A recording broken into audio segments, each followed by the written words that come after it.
28 de dezembro, seja muito bem-vindo ao Plano Anual de Leitura da Bíblia com Rosânia e Lana. E hoje nós vamos dar a continuidade no livro de Apocalipse, estamos concluindo o nosso Plano Anual de Leitura e nós vamos ler hoje do capítulo 10 ao capítulo 14. Vamos lá, capítulo 10.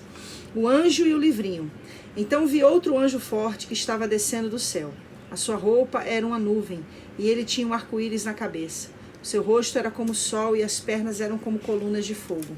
O anjo tinha um livrinho aberto na mão, e pôs o pé direito sobre o mar e o esquerdo sobre a terra. E gritou com voz muito forte, que parecia o rugido de leões. Depois que gritou, os 7 trovões responderam com um estrondo. No momento em que eles falaram, eu ia escrever, mas ouvi uma voz do céu que dizia: guarde em segredo o que os 7 trovões disseram. Não escreva nada. Depois, o anjo que vinha em pé sobre o mar e sobre a terra levantou a mão direita para o céu e fez um juramento em nome de Deus, que vive para todo sempre, que criou o céu, a terra e o mar, e tudo o que existe neles. O juramento foi este: não vai demorar mais. Quando o 7º anjo tocar a trombeta, Deus cumprirá o seu plano secreto, como anunciou aos seus servos os profetas. Então a voz do céu que eu tinha ouvido falou outra vez comigo, dizendo: vá até o anjo que está em pé sobre o mar e sobre a terra e pegue o livro aberto que ele tem na mão. Eu fui e pedi ao anjo o livrinho e ele me disse: pegue o livrinho e coma-o. No seu estômago ele ficará azedo, mas na sua boca será doce como mel. Aí peguei o livrinho da mão do anjo e o comi. E na minha boca ele era doce como mel, mas depois que o engoli, o meu estômago ficou azedo. Então me disseram: você precisa anunciar outra vez a mensagem de Deus a respeito de muitas nações, raças, línguas e reis. As 2 testemunhas. Depois disso recebi uma régua de medir, parecida com caniço, e me disseram: levante-se, tire as medidas do templo de Deus e do altar, e conte as pessoas que estão adorando no templo. Porém, não tire as medidas do pátio exterior do templo, pois esse pátio foi dado aos pagãos, que pisarão a cidade santa durante 42 meses. Eu os enviarei as minhas 2 testemunhas vestidas com roupa feita de pano grosseiro, e elas anunciarão a mensagem de Deus durante 1260 dias. As 2 testemunhas são as 2 oliveiras e os 2 candelabros, que estão em pé diante do Senhor do mundo inteiro. Se os seus inimigos tentam maltratá-las, sai fogo da boca dessas 2 testemunhas e acaba com eles. Assim, quem quiser maltratá-las precisa ser morto. Elas têm autoridade para fechar o céu, a fim de que não chova durante o tempo em que anunciam a mensagem de Deus. Tem autoridade também sobre as águas para que virem sangue. Tem autoridade ainda para ferir a terra com todo tipo de pragas quantas vezes quiserem. Quando as 2 testemunhas acabarem de anunciar a sua mensagem, o monstro que vem do abismo lutará contra elas. Ele vencerá e as matará. E os seus corpos ficarão na rua principal da grande cidade, onde o Senhor delas foi crucificado.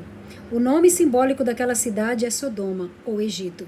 Durante 3 dias e meio, os povos de todas as nações, tribos, línguas e raças olharão para esses 2 corpos e não deixarão que sejam sepultados. Os povos da terra ficarão felizes com a morte dessas 2 testemunhas.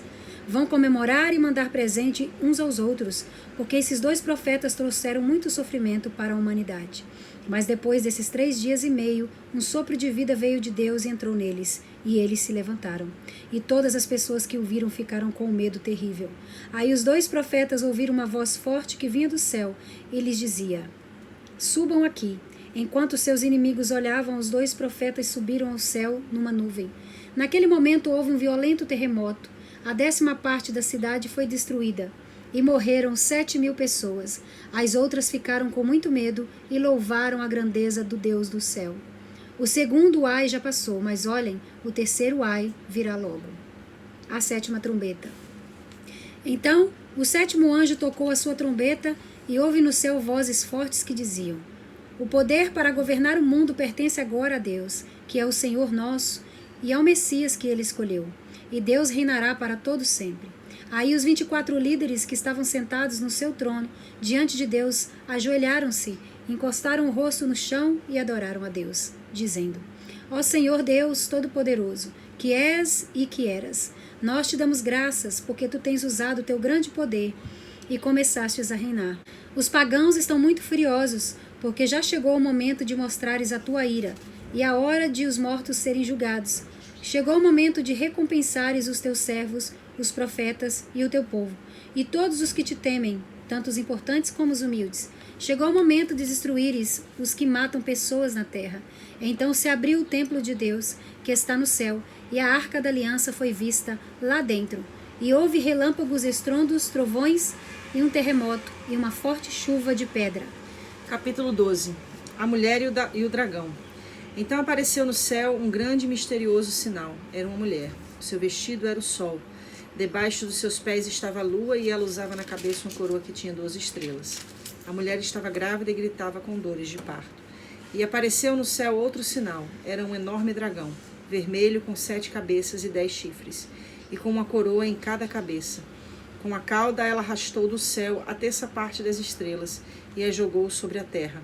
Depois parou diante da mulher grávida a fim de comer a criança, logo que ela nascesse. Então a mulher deu à luz um filho, que governará todas as nações com uma barra de ferro. Mas a criança foi tirada e levada para perto de Deus e do seu trono. A mulher fugiu para o deserto, onde Deus havia preparado um lugar para ela. Ali ela será sustentada durante 1260 dias. Depois houve guerra no céu. Miguel e seus anjos lutaram contra o dragão, que combateu junto com os seus anjos.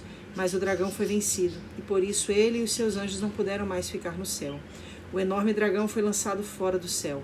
Ele é aquela velha cobra, chamada Diabo, ou Satanás, que leva todas as pessoas do mundo a pecar. Ele foi jogado sobre a terra, e os seus anjos também foram jogados juntos com ele.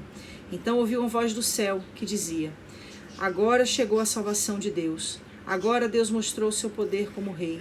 Agora o Messias, que ele escolheu, mostrou a sua autoridade. Pois o acusador dos nossos irmãos, que estava diante de Deus para acusá-los dia e noite, foi jogado fora do céu.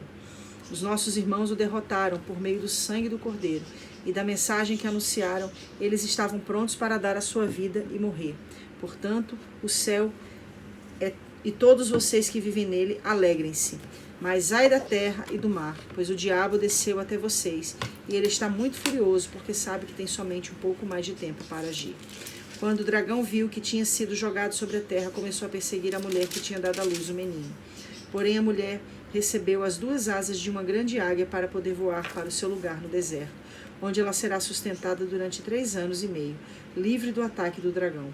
Então o dragão lançou água da sua boca, como se fosse um rio, atrás da mulher, para que ela fosse arrastada pelas águas. Mas a terra ajudou a mulher, pois a própria terra abriu a boca e engoliu a água que tinha saído da boca do dragão. O dragão ficou furioso com a mulher e foi combater contra o resto dos descendentes dela, isto é, aqueles que obedecem aos mandamentos de Deus e são fiéis à verdade revelada por Jesus. E o dragão ficou de pé na praia. Os 2 monstros. Depois vi um monstro que subia do mar. Ele tinha 10 chifres e 7 cabeças, uma coroa em cada um dos chifres e nomes que eram blasfêmias, escritos nas cabeças. O monstro que vi parecia um leopardo. Os seus pés eram como os de um urso e a sua boca era como a de um leão. E ao monstro o dragão deu o seu poder, o seu trono e grande autoridade. Uma das cabeças do monstro parecia que tinha recebido um golpe mortal, mas a ferida havia sarado. O mundo inteiro ficou admirado e seguiu o monstro. Todos adoravam o dragão porque ele tinha dado sua autoridade ao monstro. Eles adoravam também ao monstro, dizendo: Quem é tão forte como o monstro? Quem poderá lutar contra ele? Foi permitido ao monstro se gabar de sua autoridade e dizer blasfêmias contra Deus, e ele recebeu autoridade para agir durante 42 meses. Ele começou a blasfemar contra Deus, contra o seu nome, contra o lugar onde ele mora e contra todos os que vivem no céu. Foi permitido que ele lutasse contra o povo de Deus e o vencesse, e também recebeu autoridade sobre todas as tribos, nações, línguas e raças. Todos os que vivem na terra o adorarão, menos aqueles que desde antes da criação do mundo têm o nome escrito no livro da vida, o qual pertence ao Cordeiro que foi morto. Portanto, se vocês quiserem ouvir, escutem bem isso. Quem tem de ser preso será preso. Quem tem de ser morto pela espada será morto pela espada. Isso exige que o povo de Deus aguente o sofrimento com paciência e seja fiel. Então vi outro monstro que subia da terra. Ele tinha 2 chifres parecidos com os de carneiro, mas falava como um dragão. Usava toda a autoridade do primeiro monstro na sua presença. Forçava a terra e todos os que moram nela a adorarem o primeiro monstro, aquela cuja ferida mortal havia sido curada. Esse segundo monstro fez coisas espantosas. Fez com que caísse fogo do céu sobre a terra, na presença de todas as pessoas, e enganou todos os povos da terra, por meio de coisas que lhe foi permitido fazer na presença do primeiro monstro. O segundo monstro disse a todos os povos do mundo que fizesse uma imagem em honra ao outro monstro, que havia sido ferido pela espada e não havia morrido. O segundo monstro recebeu o poder de soprar vida na imagem do primeiro, para que ela pudesse falar e matar todos os que não o adorassem. Ele obrigou todas as pessoas, importantes e humildes, ricas e pobres, escravas e livres, a terem um sinal na mão direita ou na testa. Ninguém podia comprar ou vender, a não ser que tivesse esse sinal, isto é, o nome do monstro ou o número do nome dele. Isso exige sabedoria. Quem é inteligente pode descobrir o que o número do monstro quer dizer, pois o número representa o nome de um ser humano. O número é 666. Capítulo 14. A canção dos 144.000. Depois olhei e vi o Cordeiro em pé no monte Sião. Com ele estavam 144.000 pessoas que tinham o nome dele e o nome do pai dele escrito na testa delas. Então ouvi uma voz do céu que parecia o barulho de uma grande cachoeira ou o som de um forte trovão. A voz que ouvi era como a música de arpistas tocando as suas harpas. Os 144.000 estavam diante do trono, e dos 4 seres vivos e dos líderes, e cantavam uma nova canção que somente eles podiam aprender. De toda a humanidade, eles eram os únicos que tinham sido comprados por Deus. Eram os que se conservaram puros, porque não haviam tido relações com mulheres. Seguem o Cordeiro aonde ele vai. Entre todos os seres humanos, eles foram comprados e foram os primeiros a serem oferecidos a Deus e ao Cordeiro. Eles nunca mentiram, nem cometeram nenhuma falta. As mensagens dos 3 anjos. Então vi outro anjo voando muito alto, com uma mensagem eterna do Evangelho para anunciar aos povos da terra, e todas as raças, tribos, línguas e nações. Ele disse com voz forte: temam a Deus e louvem a sua glória, pois já chegou a hora de Deus julgar a humanidade. Adorem aquele que fez o céu, a terra, o mar e as fontes das águas. O segundo anjo seguiu o primeiro, dizendo: caiu, caiu a grande Babilônia. Ela embriagou todos os povos, dando-lhes o seu vinho, o vinho forte da sua terrível imoralidade. O terceiro anjo seguiu o segundo, dizendo com voz forte: aqueles que adorarem o monstro e a sua imagem e receberem o sinal na testa ou na sua mão, beberão o vinho de Deus, o vinho da sua ira, que ele derramou puro na taça do seu furor. Eles serão atormentados no fogo e no enxofre diante dos anjos e do Cordeiro. A fumaça do fogo que os atormenta sobe para todo sempre. Ali não há alívio, nem de dia nem de noite, para os que adoram o monstro e a sua imagem, nem para qualquer um que tenha o sinal no nome dele. Isso exige que o povo de Deus aguente o sofrimento com paciência. Esse povo são aqueles que obedecem aos mandamentos de Deus e são fiéis a Jesus. Então ouvi a voz do céu que disse: escreva isso. Felizes as pessoas que desde agora morrem no serviço do Senhor. Sim, isso é verdade, responde o Espírito de Deus. Elas descansarão do seu duro trabalho, porque levarão consigo os resultados do seu serviço. A colheita do fim dos tempos. Então olhei e vi uma nuvem branca, na qual estava sentado alguém que parecia um ser humano, com uma coroa de ouro na cabeça e uma foice afiada na mão. Outro anjo saiu do templo e gritou bem forte para aquele que estava sentado na nuvem: use a sua foice e faça a colheita, porque já chegou a hora de colher. A terra está pronta para a colheita. Depois o que estava sentado na nuvem passou a foice sobre a terra e fez a colheita. Aí outro anjo saiu do templo que está no céu, e ele também tinha uma foice afiada. Depois outro anjo, que era o encarregado do fogo, saiu de perto do altar. Com voz forte ele gritou para o anjo que tinha a foice afiada: use a foice e corte os cachos de uvas da videira da terra, pois as uvas estão maduras. Então o anjo passou a foice sobre a terra, cortou os cachos de uvas da videira e os jogou no tanque da violenta ira de Deus, onde as uvas são pisadas. As uvas foram pisadas no tanque que ficava fora da cidade, e o rio de sangue que saiu desse tanque tinha 300 quilômetros de comprimento por 1,5 metros de fundura. É muita coisa aqui. É muita coisa. É grande essa impossível leitura, né? A gente trazer aqui num devocional a significância de cada uma dessas visões, porque elas são muito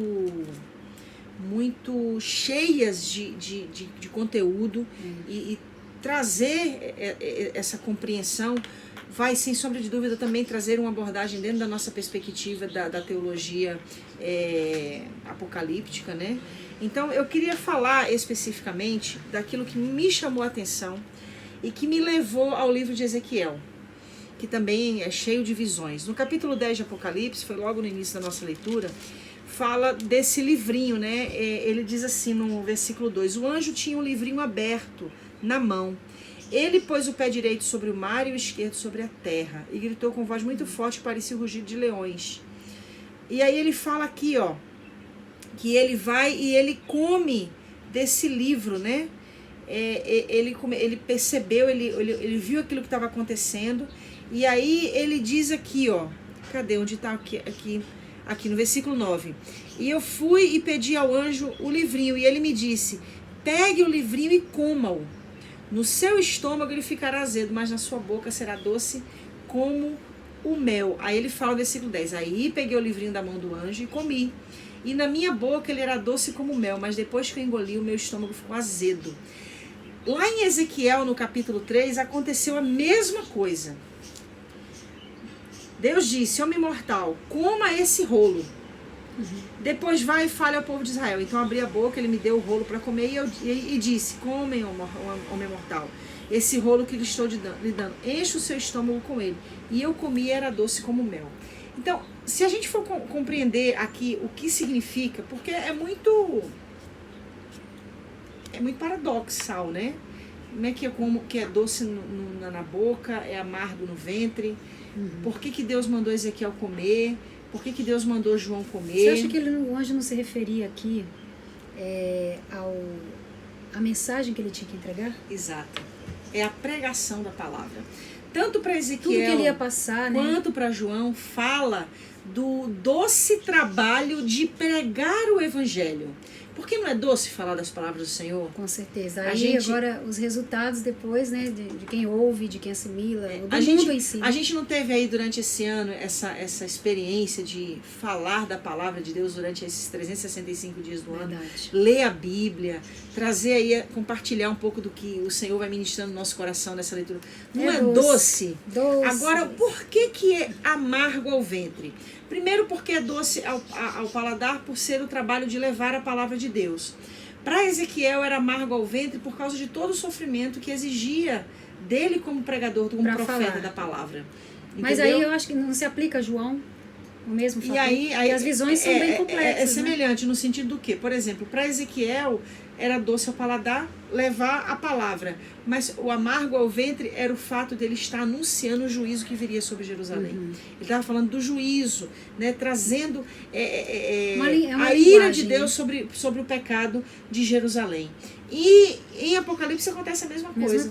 João come o livrinho, é doce, é maravilhoso, é uma experiência única ser um pregador do evangelho, levar a palavra de Deus, mas o que João estava apresentando, muito mais amargo do que foi para Ezequiel, era o fato de trazer o quê? O juízo divino sobre a humanidade. E é essa até hoje é amargo, né? Exatamente. Até hoje desce, é suave para a boca, doce, mas amargo. Sim. De ter que ver realmente tantas coisas se cumprindo, né? Que é o que está acontecendo, eu creio já. Sim. E o que vem ainda acontecendo. Rapidinho, antes de você trazer aí essa parte final, a gente vai ver uma referência aí a essa questão do trabalho, né? Do ser doce levar a palavra, mas o que implica, que é o sofrimento, a perseguição, o ódio, porque tem gente que não gosta de ouvir a palavra, vai se levantar contra, vai ser perseguido porque tá pregando a palavra. Aí no versículo 13 do capítulo 14 ele diz assim, ó, então ouvi uma voz do céu que disse, escreva isso, felizes as pessoas que desde agora morrem no serviço do Senhor. Sim, isso é verdade. Responde o Espírito de Deus, elas descansaram do seu duro trabalho. Entendeu? Por que duro trabalho? Porque não é fácil. Porque não é fácil. Não é fácil. Porque não é fácil. Por isso que é muito importante a gente ter essa compreensão para aceitar o ID de Deus. Não é só dizer sim com de boa vontade. Não basta boa vontade, essa é a verdade, né?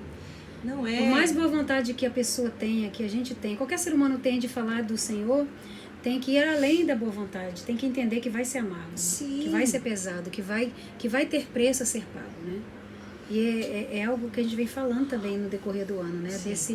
dessa compreensão de pagar o preço para poder falar do Evangelho, principalmente no tempo em que estamos vivendo. Nós estamos vivendo tempos apocalípticos, né? A gente está vivendo tempos aí críticos, né? Dentro do que o João está falando aqui, você vai lendo, você vai vendo, né? São coisas que a gente tem visto em alguns anos atrás, estamos vendo agora, na nossa geração principalmente, né? Agora aqui no capítulo 12, a mulher e o dragão, é muito claro aqui essa revelação, né? Hoje, nos dias de hoje, acho que todo pregador, toda pessoa que vai ler a palavra de Deus vai ter uma interpretação, mas ela é muito clara, né? De que essa mulher grávida é a igreja, né? É a igreja do Senhor, que realmente está sendo guardada, né? Porque é muito claro, né, que o dragão quer comer a criança, ou seja, os frutos dessa igreja, né? Os frutos dessa, no caso, desse povo, né, que tá correndo atrás, né? E é muito bonito quando a gente começa a pensar como igreja, como sendo igreja, a gente percebe que ela vai para o deserto, aí o Senhor cuida dela, aí o dragão não pode fazer nada. E eu vejo isso aqui hoje, isso foi escrito, mas eu vejo como se algo, claro, desde que a igreja começou, né, no tempo dos apóstolos, eu creio que isso é para a igreja. Sim. Mas hoje ela é muito clara, essa visão de João, sim, para os dias de hoje, né, dentro dessa perspectiva que a gente está falando. E João, na realidade do que ele vivia, era bem isso que acontecia, porque o martírio foi algo muito evidente no início da igreja primitiva. A gente tem aí, óbvio, 2000 anos de história, a gente sabe que até aí o século XV, né, a igreja passou por várias perseguições, passa até hoje. A nossa realidade hoje, ela é uma realidade louvável no sentido do quê? Qual é o sofrimento que a gente tem de pregar o evangelho? Sofrimento eram os nossos pais, e né? E outra coisa, a gente tem aí não desfazendo, né? Que não pode desfazer, sim, né? Que cada um passa o seu sofrimento. Cada geração tem o seu desafio, mas quando a gente compara com os desafios da igreja primitiva... A gente vê que a gente é privilegiado, de certa forma. Nós somos privilegiados. E outra coisa, até hoje existe, sim, essa igreja perseguida. A gente tem ali a China comunista, a gente tem a igreja por trás da cortina de ferro, a igreja subterrânea. E é uma realidade, os missionários que vão pregar o evangelho no meio dos povos muçulmanos. Então isso ainda existe. Não existe para mim, para você, para nós que estamos dentro desse contexto aqui do Ocidente. Mas ali no Oriente é uma realidade muito latente. Mas, sem sombra de dúvida, a gente vê que o Senhor está sempre guardando, protegendo, né, a sua igreja para que ela continue o seu trabalho, aquilo para o qual foi levantada para fazer para o Senhor. Muito bonito. No versículo 13, quando o dragão viu que tinha sido jogado sobre a terra, começou a perseguir a mulher que tinha dado à luz ao menino. É aquilo que a gente sempre ouve, né? Desde dos tempos primórdios da gente na casa de Deus, que Satanás, ele tem ciúme, né? Ele tem inveja, porque sabe o que nos espera, porque foi jogado do céu. E a perseguição será contínua até Jesus tirar a igreja da terra. Então é muito clara essa revelação de João, né? E tem uma outra parte aqui também que eu gosto muito, que eu queria salientar, embora não tenhamos resposta para tudo, mas eu acho que podemos responder assim no raso, que seria, que fala, porém a mulher recebeu 2 asas, né? Ou seja, o 14, de uma grande águia para poder voar para o seu lugar no deserto. Ou seja, a mulher perseguida, a igreja perseguida, ela tem o escape, né, vindo dos céus, né, que é a igreja hoje na terra. Aí ela fala, onde ela será sustentada durante 3 anos e meio, livre do ataque do dragão. Na verdade, é aquilo que a gente se fala, né? Mas a igreja é atacada, mas é aquilo que a gente fala, né? De certa forma, a gente é protegido pela ira, da ira do nosso inimigo. Porque tudo acontece segundo a permissão de Deus. Imagina se Deus permitisse, imagina se Satanás fizesse tudo aquilo que ele planeja contra a igreja na terra. Se ele tivesse essa permissão agora, nesse período aqui do 12 de Apocalipse, né? Como estaria a igreja hoje? Não subsistiria. Não subsistiria. Né? Então, por isso que eu vejo essas 2 grandes asas de uma grande águia como esse livramento, né, do Espírito de Deus sobre a igreja na terra. Por isso que a promessa do Senhor foi essa, né? Eu vou, mas enviarei o Consolador. Se não fosse o Espírito Santo, a igreja não teria vencido. Não, e a gente vê eu vejo essas asas de uma forma profética, de como a proteção do Espírito, né? Já que Deus desenha tantas coisas, ele coloca tudo assim tão poético, vamos poetizar também dentro da revelação, né? E aí vem aqui uma pergunta, né, que a gente não tem resposta, que é durante 3 anos e meio, livre do ataque do dragão. Como a gente diz, né, o tempo de Deus não é o nosso tempo. Mas eu creio que nos fins dos tempos, quando nós estivermos com Jesus, eu creio que nós teremos resposta para todas essas coisas, que a palavra também diz que nós teremos acesso a segredos, né? Teremos acesso. Então, nós poderemos saber, né, de tanta coisa que a gente pergunta aqui dentro do nosso coração. Então, uma das coisas que a gente pergunta, por 3 anos e meio, o que seria isso? 3 milhões de anos? 3.500 anos. 3.500 anos, né? A gente não sabe. Mas é muito bom a gente cogitar, né? Sim. Contanto que não tem uma exegese, a gente pode cogitar à É vontade. por isso que é tão difícil falar de Apocalipse. A gente pode trazer, sim, um estudo de Apocalipse mediante aquilo que entende-se da revelação. Mas só Deus sabe do que realmente significa. O que teve já de gente que pegou esses números aqui para tentar fazer cálculos, contas, e falharam, porque só Deus sabe. E o que é totalmente natural, Sim. né? O ser humano, ele tem essa inclinação a querer saber sobre Deus, descobrir sobre Deus. Não é errado a gente pensar, a gente florear, a gente poetizar. O erro está na gente colocar dentro do texto aquilo que não existe, que é esse fator da gente criar uma situação que não existe, que é falar quando Jesus vai voltar, que é dar um tempo de determinadas situações. Nós não temos esse poder, nem mesmo diante de uma compreensão num livro tão complexo. E foi escrito dessa maneira exatamente para que não fosse nos dado a saber a completa revelação, né? É algo que vem como uma revelação, mas não com uma descrição completa. Mas é isso. Muito o que se falar, né, de Apocalipse. Agora, para terminar Apocalipse, essa parte de Apocalipse, no capítulo 10, quando ele fala assim, guarde esse... Quando o anjo fala para ele, não escreve não. Guarda esse segredo que os 7 trovões disseram e não escreva nada. A gente fica tão curioso para saber por quê, gente, que seria, né? Eu até marquei aqui, você falou, eu marquei mesmo.